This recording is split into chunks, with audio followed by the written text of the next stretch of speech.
For the first step of your recrystallization, you're going to take your impure solid product and get a mass.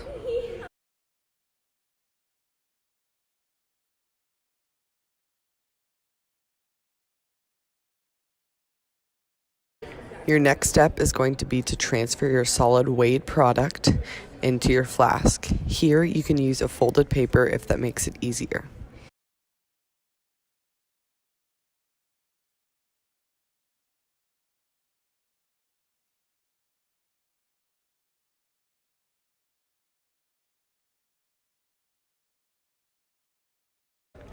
During this time, it's a good idea to start warming up your solvent on the hot plate.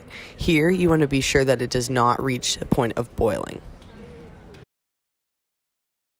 Moving on to the main part of the recrystallization, you are now going to start to add small amounts of your solvent to your solid in the flask. You want to make sure that you are not adding too much solvent. You want to make sure that you are erring on the side of caution when it comes to your amounts.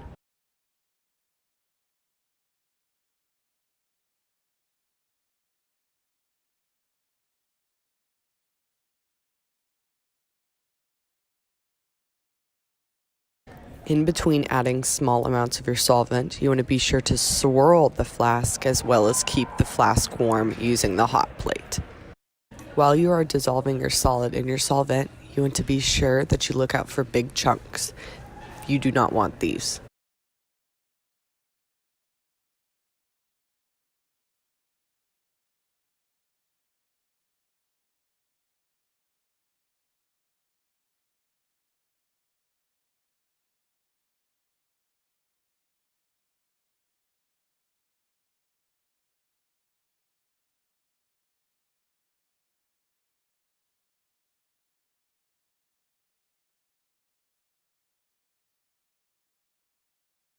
Another way to keep your flask warm is using your hands if you do not have access to a hot plate.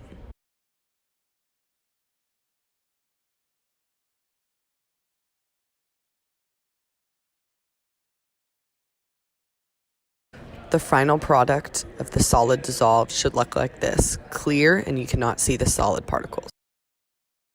After letting the flask cool to room temperature, since you had just added all of the hot solvent, you are now going to fully surround the flask with ice in an ice bath.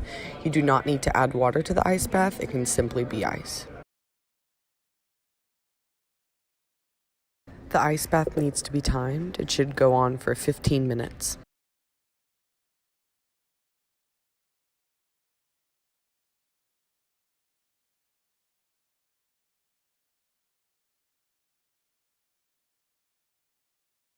While the flask is in the ice bath, you can scratch the inside of the flask with a stirring rod to stimulate crystal production.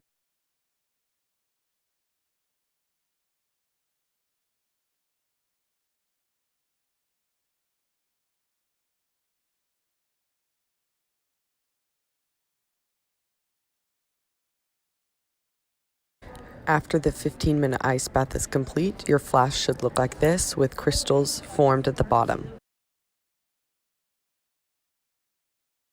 For your last step of recrystallization, you are going to go ahead and set up your vacuum filtration.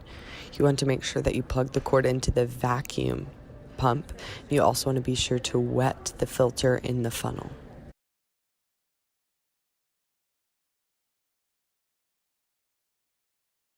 Turn on the vacuum. Add your crystals to the vacuum system by pouring the flask over into the funnel. After you have poured the flask completely, you can use some deionized water to rinse out the remnants that are left in the flask.